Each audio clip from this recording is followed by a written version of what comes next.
Hey, Cubs fans, and welcome to a brand new edition of Cubs on Tap. It's a little bit of a late night edition. It's 11:30 local time on Friday night as myself, Ron Luce, and the one and only Mr. Joey Ricotta are here to talk about a little bit of Cubs baseball. We're here to talk the first two games. A little sour because we're talking about a loss for today's game, but we do get to talk about a win from Thursday. But Joey, before we dive into all the details, how are you doing, my friend? Happy weekend, happy Friday. Hashtag crack 'em. And what you been up to? How are you? Yeah, man. Happy Friday. I mean, it's not as happy as it was earlier today. Like just the way it ended wasn't as happy, but I'm doing good. I'm wearing probably about the most Friday shirt as it gets with this definitely describes where I live, being the United States with this bald eagle and the beer. America's oldest brewery, Yingling, got drinking both cans here through the straw. So I'm doing good, but yeah, we definitely are not doing as great tonight. So yeah. No, we are not, and we will talk about that now because the Cubs unfortunately fall on Friday to the Colorado Rockies. Final score 6-5. Cubs were in it. Cubs hung around. Team left on base. We were talking about this. Cubs left 12 guys on base tonight compared to just 6 for the Rockies. Really hard to win ball games when you have double the amount of guys left on base compared to your opponent. But we'll talk a little bit about that first game, Joey, on Thursday. 5-2 Cubs victory. Gave him a firm grasp, at least for the time being, of first in the NL Is that Central. mine or 4-2. It might be on your end, buddy. We'll keep going here, though. Oh, I think we lost Joey. Oh no, we might have lost Joey, so we'll add him back here in just a second. But again, 5-2, Cubbies defeat the Colorado Rockies. Good game for a lot of guys. 2 hits from 4 different players. Gomes, Schwindel, VR, and Madrigal all racking up multiple hits in the victory. 2 RBIs for Schwindel paced the team behind a solid pitching performance. 4 and a third from Justin Steele, just 2 earned runs, 4 strikeouts, 2 walks for him. Roberts comes in and gets out of a jam despite giving up 2.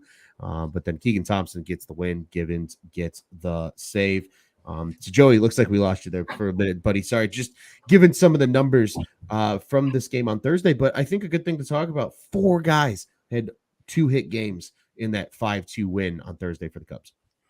Yeah, they were spraying the ball all around the yard. I mean, it was really good to see some of these guys step up. I mean, Frank the Tank. We got to see a Frank Tank, I should say. So that was cool. Obviously, Madrigal's been hitting the ball better than his batting average shows. So starting to show a little bit, showed with the game 1 of the series. That was nice. VR is just continuing to rake. We're going to talk about the game tonight, but game 1, same story, 2 for 4. It's nice to see these guys starting to put a good at bats. And look at Yan Gomes, man. Yan Gomes filling in. It is so nice and refreshing, Ron, to have this backup, a quality backup catcher from the jump this season, and not having to rely on like the ageless wonder that is Robinson Chirinos late in the season. I mean, like finding him out of left field and just telling him, hey, go ahead and get behind the plate. Thanks for the pickup. But it was a nice pickup. But it's nice to see these guys are starting to put the bat on the ball. I mean, tonight, like you said, the guys left on base we'll get into. But all around, though, for the most part, they are spraying the ball and making contact. Like this team has been talked up about, like from us and from many other people, like the contact-oriented team. And it's really showing, really. Yeah, and it is so refreshing, right? Just seeing this team spray the ball around there. They even did it tonight in the loss. As you mentioned, we'll touch on that here in a second. But again, like I said, good pitching too in that win on Thursday. Certainly a lot to be happy about. When they win like that, you don't really find a lot to bitch about. That's why I think we kind of are very content just kind of breezing through. Seiya Suzuki, though, had some struggles, and I think that is worth mentioning. And I want to hear your thoughts on this, Joey, because a couple of base running blunders, a fielding blunder. Maybe he's just tired, out of focus a little bit, not used to playing in Colorado, I'm sure is something that is very real because it's a whole different ball game playing at the elevation. Maybe Ross is just like, hey, you know what? Good day for him to have an off day. Maybe to send a little bit of a signal like, hey, buddy, you got to let us know when you need time or whatever. Take a seat, breathe. And they still had a chance to win. without him in the lineup on Friday. So what do you think about the kind of, I guess, lackadaisical plays from Saya? Things to be concerned about, or just some exhaustion, maybe? Yeah, maybe just some exhaustion. I mean, that's a great point by you talking about the elements there for a second with the elevation factor going into Colorado, right? Because it's the travel aspect too. It's not so much just playing there, it's just going from normal elements to, the Rocky Mountain High. And then, maybe that does play a factor and play a role into your mental and like maybe lapse in judgment in the time. And maybe he forgot that how many outs there were, at that time. I don't know. I didn't actually like watch or read any reports on that, what actually happened with that, but it's very possible with that base running move. Obviously, you get a run, you get a sac fly RBI out of that if he doesn't forget and or just gets back to the bag like he should have. So that's frustrating in that situation. But then you also had to play with Madrigal where there was that pop up and he called him off. Madrigal gave way and then the ball dropped for a hit, which you can't have that happen either. I don't know if there's anything to worry about, though. I think this is just one of those times where maybe this is just him showing us he is human, right? I mean, it's very possible that the guy is human, even though we thought that he's like this otherworldly guy the way he started. What I'm a little bit upset about, Ron, today, and I'm going to jump the gun here a little bit talking about tonight's game, but today he got a pinch hit appearance. I'm not upset about that. He got a walk. Great, terrific. It broke his hitting streak by him just getting that one plate appearance and that one walk. Broke his, 6-game hitting streak to start his career? Yeah.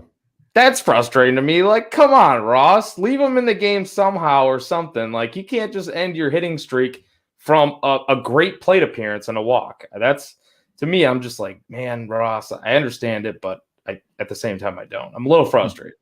No, and that's fair. And to remind everybody, it was an intentional walk. I think that's at least worth mentioning. Yes.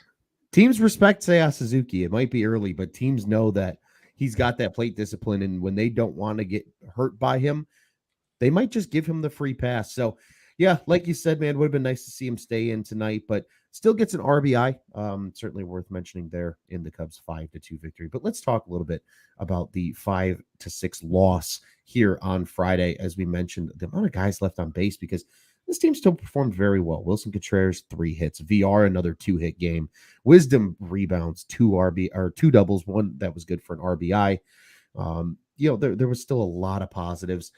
But as Scott in the comments says here, really sucks when Stroh's on the mound again. You have a 3-0 lead and you end up losing. These are 2 games that you had Stroh start where they had a 3-run lead. You got to find a way to put these away, because that's huge, especially late in the season where, maybe the Cubs are only a game or 2 out of a playoff spot, and maybe that last wild card spot. Yeah, 100%. I mean, and some of this does fall back on Stroh. I hate to say that, but for this game in particular, at least, he was cruising through 3 innings and hit a rough spot there in that 4th inning. And, you give up a bomb to Trejo. I mean, an unlikely hero, really, for the Rockies, but, it's going to happen in Coors, and you can't really make bad pitches. And one thing I will say that people, I think, tend to forget, and I don't want to, say, hey, this is just Coors Field and whatever, like blow off a bad outing or whatever, but technically on paper. But one thing people forget about Coors Field, it's not just that it's Coors Field and offense production increases as far as home runs and batting average and all that because of the elements. It also affects the way that pitchers pitch, because their stuff doesn't play the same. Their pitches don't break the same. Like the whole everything to it for pitching. It's not just the elevation carrying the ball. It's also how it carries the ball when a pitcher's on the mound and slinging it to the plate. Mm-hmm. So that could play into it a little bit. I know Stroh has great career numbers coming into tonight at Coors Field, but hey, and I hate the fact that they blew this game, and the pen wasn't as sharp either after he left the game. So, I mean, I don't know. You hate to see it, but it's definitely like there were some solid points too, but I mean, Chris Martin, I think, did Martin give up a bomb too? I mean, it wasn't as crisp as it could have been, but I understand it. Like coming to the series, I just kind of thought, hey, we're going to see some high scoring games. You're going to have to keep up the pressure. And that goes back to the left on base guys that you talked about. Yeah, absolutely. And like you said, with Um, with the pitching that you noted, Stroman official stat line for the day: 4 innings, 6 hits, 5 earned runs, just 1 walk and 4 strikeouts for him. And then yeah, Martin comes in, 1 full inning for him, 3 hits, an earned run, as you mentioned on the bomb, a walk, and 2 Ks. But then Scott Efros looked really good. An inning and 2/3, only 1 hit, 2 strikeouts. And then Daniel Norris redeems himself after 2 straight appearances of giving up a run, 1 1/3 for him, only 1 hit and a strikeout. So there was still some positives in the pen, but I agree with you. I think it could have been a little stronger. We've been a little spoiled lately. The guys are looking pretty good so far out of the pen, minus a couple of here and there appearances from certain guys, i.e., like Jesse Chavez. In the last time that the Cubs blew a lead with a 3-0 lead um, during a Stro start, nonetheless. But Joey really encouraged about and wants to talk about Wilson Contreras because, like you mentioned, this guy is dialed in. This is a guy that people want to see him extended, and he's really showing that like he can kind of carry this team. Really good numbers so far for him as well. Coming into or after tonight's game now, 389 average, a 1.222 22 like in terms of OPS. I mean, he is that middle of the order guy that I think every Cubs fan has wished and hoped he was going to be. I think he's officially doing it now, and they have the team around him that like he's taking more pitches. He's not striking out as much. This team is just bought in, but it really feels like that's the guy a lot of people look to be bought in as well. What are your thoughts on the Contreras situation? I echo a lot of the same thoughts as just about everyone. Extend the man. Like he's done everything to show that he's worth it. I understand he's not like a spring chicken at this point. He's not like he's super young, and maybe people have concerns about it, what the length would look like for a catcher and stuff. What you're extending him for, but to me, he looks like that core piece, like that you can build around. He is the team leader now. That's pretty apparent. Not that he wasn't one before, but he is the guy now. Like, I don't think there really is much question about that. He plays with passion every single night. He wants to be in the lineup every single night. I mean, he's upset when Yan Gomes gets in there, and it's not anything against Yan Gomes. The guy just wants to play all the time, and that's why we looked at it this season. When you give him a backup catcher, what kind of offensive production can he really have? He just came off of an off day, and look what he does. He continues to freaking mash the ball like we saw in Pittsburgh.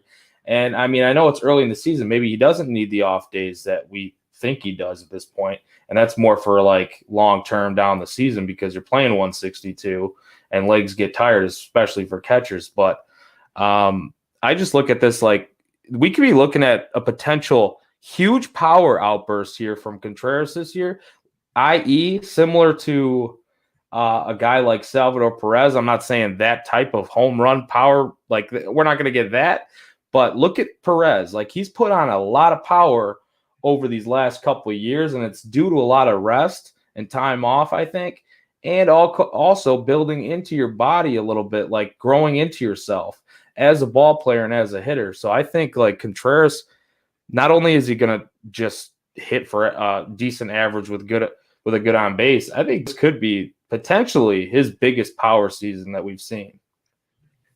Yeah, there's certainly a chance of that, isn't there? And I mean, you look at his numbers too, right? I mean, his numbers are insane right now. A 389, 500, 722 slash line. He has 2 RBIs, just the 1 home run, but it was a mammoth shot in Pittsburgh. 3 doubles already, 6 runs scored, 7 total hits in just 5 games for Willie so far. So like he is putting up those numbers, and I think having Yan Gomes behind him is also going to make a big difference now because maybe you see a little more of that offense be able to hang around later into the season because he is more fresh and he is getting more days off than when he was catching 6 out of every 7 games. It felt like for a long stretch there, especially last season with the carousel that was the backup catcher position for the Chicago Cubs. So agreed. I'm certainly encouraged by Willie. I hope he continues to produce. Ian Happ keeps hitting. And hey, Ron, we also learned once again, if people forgot, you don't run on Wilson Contreras. No, you can't do that. Cannot do that at all. We saw it tonight, like you said. I mean, he is just picking people off. He's taking care of business, and he is being that core player right now that this team needs. But as I mentioned, Ian Happ continues to hit, certainly encouraging. Schwindel got another hit today, so that's cool. Certainly for him to keep that hitting going after the 2-hit game on Thursday. Um, and as we mentioned, some guys out of the pen did look pretty good. But Joey, I mean, there's still a lot more baseball to be played. I think something that is very kind of confusing for me, and it's something I'm going to really watch now, right? Because you had the Wisdom bounce back game today. He had 2 hits, played some first, got to relieve Rivas a little bit there. But Jonathan VR has been playing very well. Looks really strong at third base. The glove looks good too. Back to back multiple hit games for VR. Are we looking at a legitimate position battle right now at third base between VR and Wisdom? I think so. I mean, I wrote this in the article the other day, the expanding the box score from the Pittsburgh series, and I mentioned how in one of those games, VR had 3 of the 5 hardest hit balls in that game. VR has been stroking the ball, and he got robbed a couple times in Pittsburgh, 2 or 3 times, really. I think he had 6. I want to say he had 6 hard hit balls in that series, and he only had 3 hits to show for it. I mean, if you do something like that, and I could be off about that because I'm not looking at my article off top, but as we're recording this, but when you look at that, and then you look at the production from this series, VR is like he's creating havoc on the bases. He's aggressive. Once he turns that corner at first base, he gets something in the gap. He's turning that corner. He's getting into second base. I love to see that, especially like the game 1 when when he had the base hit, Madrigal rounded first, went into third, and then he saw the throw going into third, and he was like gone. Blink of an eye. I'm taking second base. We got second and third, 1 out. Set up the inning perfectly. The Cubs jump on it, get 3 in the first inning. You love to see that. That's set up by VR. That's set up all by VR. I mean, yeah, Madrigal too, but that's VR's doing right there. I mean, he's on base every time, it feels like right now. I think he needs to be in the lineup, and kind of like what we talked about before this. Yes, you love the wisdom, coming out of it right now for this game. That one was kind of a looper. Batting average over 100. He's back, Scott says in the comments. Yeah. I mean, like, that's kind of what it feels like, right? He got off the schneid, got that little looper into left center, and then got the double. But that was because they kind of had like a weird outfield shift. And then he smoked one. He hit one pretty well, got another one. So P-wise, he's playing pretty well now today, at least. We don't know how that's going to translate, but at least it's building some confidence. I think this is the perfect setup for the Cubs. I really do, because you look at it, Wisdom has the power, so you like that. Even though he does chase, he does whiff a lot. But he gives you that added element, and VR can play just about every day because he can give Horner a blow at short. He can give Madrigal a blow at second base. He could play third. He could pretty much be in the lineup just about every day as it is without it technically being like, yeah, maybe he gets more starts at third base than Wisdom does. Mm-hmm. But I think he's going to be in the lineup just about every day regardless. So I like what I see from VR. Yeah, and VR can rotate around, right? He can play third, he can play short, he can play second. And that positional versatility is always going to be huge, especially from what we're seeing this year. Ross likes moving guys around. We're seeing Rivas. We're seeing Wisdom play more first base after pretty much being exclusively third base last season. Yeah. We're seeing these outfielders move around. We're seeing Nico in and out of the lineup. We're seeing Madrigal in and out of the lineup.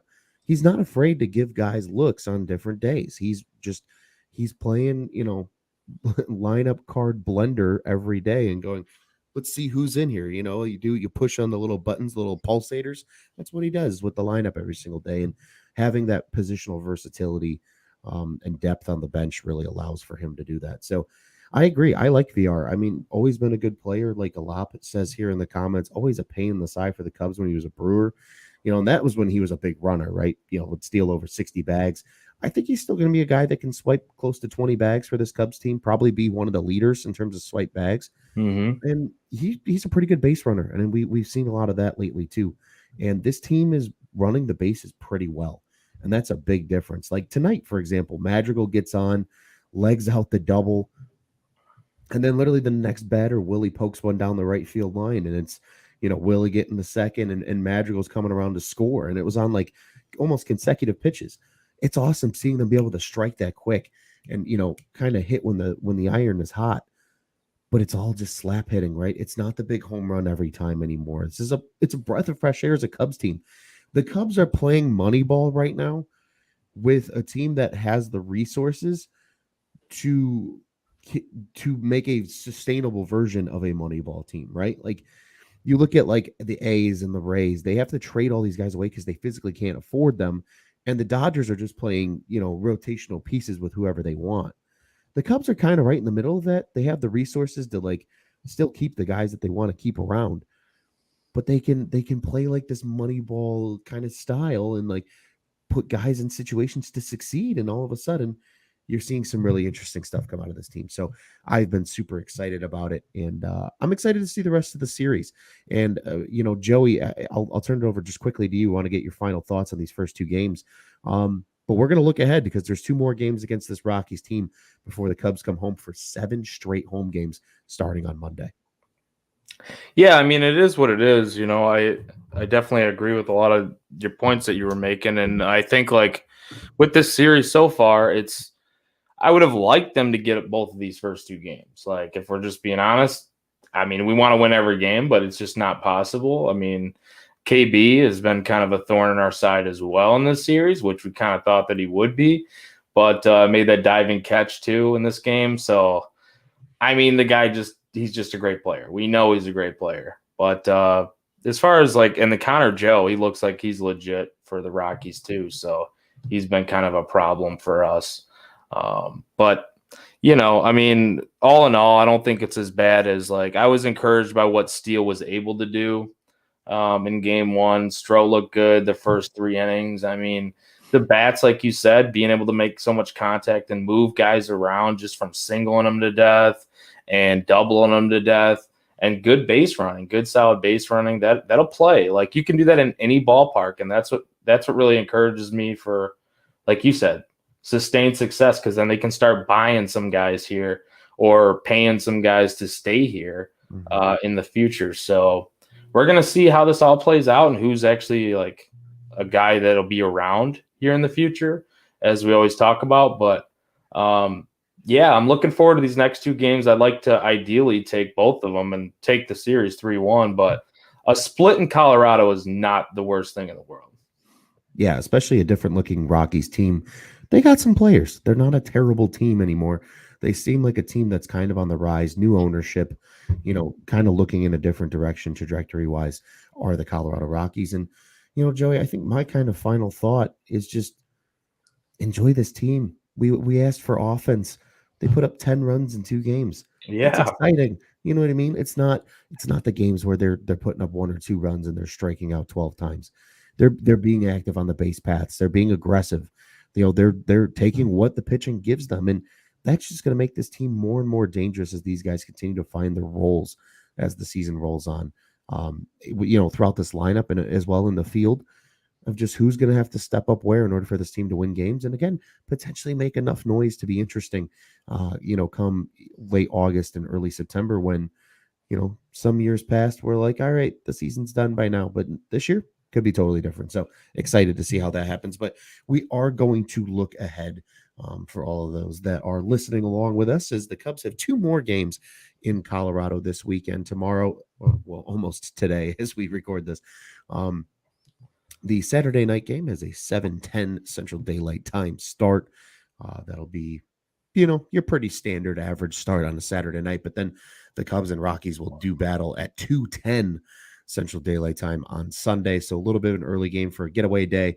Cubs come back home then, as we mentioned, for a 3-game set with Tampa Bay Monday through Wednesday, and then a 4-game set with the Pittsburgh Pirates rolling through next weekend, where the weather should be beautiful. So a little, shameless plug here for people looking to get out to the ballpark.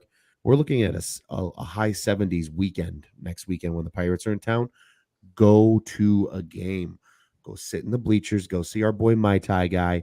Do what you got to do and go enjoy Wrigley Field, because it's a beautiful season to be at the ballpark. And this Cubs team is fun to watch. So I encourage everybody to do that. But Quickly as we look ahead here, pulling up just the pitching matchups for these next two games as well. You're As gonna we like noted, this first one. You're gonna like this first one. He's the guy I'm we ready. talked about in the spring. I know, and I like it. And Leiter Jr. is getting the start on Saturday, as we mentioned on the last show that we did with the full barn of panelists. Um, Alec Mills still not entirely ready, still not fully healthy to come back just yet. So they'll skip him this time around. Probably figures to be a bullpen day, but they'll make it work. They'll manage. Keegan Thompson's suspension is officially 2 games, so we won't see him available. It's probably why they used him today. Yeah. So really intrigued to see Or kind of. yesterday, right? Yeah, Oh yesterday. yeah, sorry, yesterday on Thursday, pardon me. Um Excited to see right what happens here in this game and who they use in what situations against the Rockies. And then on Sunday, it will be Drew Smiley's second time around in the rotation against, as we mentioned, St. Louis Cardinal legend and headlining piece in the Nolan Arenado deal, Austin Gomber, for that getaway game on Sunday. So, Joey, I'm going to turn it back over to you, my friend. A couple quick thoughts for the rest of this series and what you're looking for out of the Cubbies over the next 2 days. Looking for them to not leave on as many guys as they did tonight, but keep the same approach. Keep battling up there. A lot of good at bats tonight, I thought, like a lot of 3-2 counts. Agreed. And fighting off pitches and stuff like that, even though they didn't result in the hits or base runners or whatever, but they had a good approach, I felt like, for the most part today. And I want to see the same thing. Senzatella is not an unbeatable pitcher. He's been okay so far this year, but he has clunkers. Like, that's a guy that I look to attack, being a fantasy guy that, plays like the daily fantasy and stuff. He's a guy I like to stack teams against when I build these different lineups. This is a game that we can take, even though it's Leiter Jr. He hasn't started a game technically since 2017 when he was with the Phillies, and I don't even think he's pitched a major league game since 2018. But hey, like you said, it's probably a bullpen game, so we'll see like how it goes and how Ross decides to mix and match. I got a feeling we're going to see some Rucker, we're going to see some Jesse Chavez, we're going to see the length guys, right? Tomorrow, and then Sunday, get a W, man. Like just do whatever you can to get a W in both these two games. We'll see how it plays out tomorrow, being like a bullpen type of game in Colorado. That's sounds frightening when you can't get at least like 3 or 4 out of your starting pitcher. It's like, whoa. Yeah. But that could be a coin flip type game. Really, I have no idea what to expect from the rest of this game, or the rest of the series, but I do want to see the same type of approach, because I think in the long run that's going to pay massive dividends, and I don't think they will be leaving on all those guys on base if they keep it up just like that. Yeah, and I agree. And I think if they have more opportunities to drive guys in, eventually that's going to come around and you're going to start knocking those guys in. Going to be less guys left on base. And as Scott says here in the comments, before the season, he was hoping for 10 to 12 wins in April. They are very much on track. And this is a team that, these next 2 games are important. If you take both of them magically, or at least get that split, Tampa's a tough team, but they're coming off of a really kind of rough opening series against the White Sox start tonight. They lost 3-2, I believe. And they're kind of struggling as well. They struggled a little bit with the Athletics. I believe they lost that series. So, despite their hot start, in the first 3 games, they've kind of come crashing back down to earth a little bit. But you got Pittsburgh, you got a struggling Atlanta team later in the month as well. You got the Brew Crew, who you already took 2 of 3 from, so who's to say this Cubs team can't get there? And I think it really starts in these next 2 games, and that's kind of my preview: is go and try and get the job done, make a big hit, somebody come through when they're needed to, put the cape on for the day and get the job done. And hopefully the guys continue to do that. So that is my preview. Quick little update on Fly the W picks. So far, it looks like maybe Juice is arguably winning. He took Seiya, had an RBI. I took Hap. He's got 2 hits in the 2 games. Otherwise, been kind of quiet. Joe, you took Ortega. Ortega had a nice game tonight. We'll see what the next 2 days hold as well. And then who did Joe take again? I want to say it was Clint Frazier, but I think you're right. Wrong. And Clint didn't do much, unfortunately, tonight. So he hit a ball hard at the third baseman. Oh wait, that was game 1. I don't That know. might have been game one. But nonetheless, I mean, it just goes to show none of our picks are doing that great yet. So we'll see. We'll check back in with you after the next two games. But Joey, before we get out of here and before we do all the pleasantries of just letting everybody know where they can consistently find us. A lot said it in the comments earlier, but I want to revisit it. As we are still recording, it's technically a day after now. It's 12:02 on Saturday, April 16th. But April 15th marks happy birthday to On Tap Sportsnet. 3 years officially that On Tap has been official. Very solid.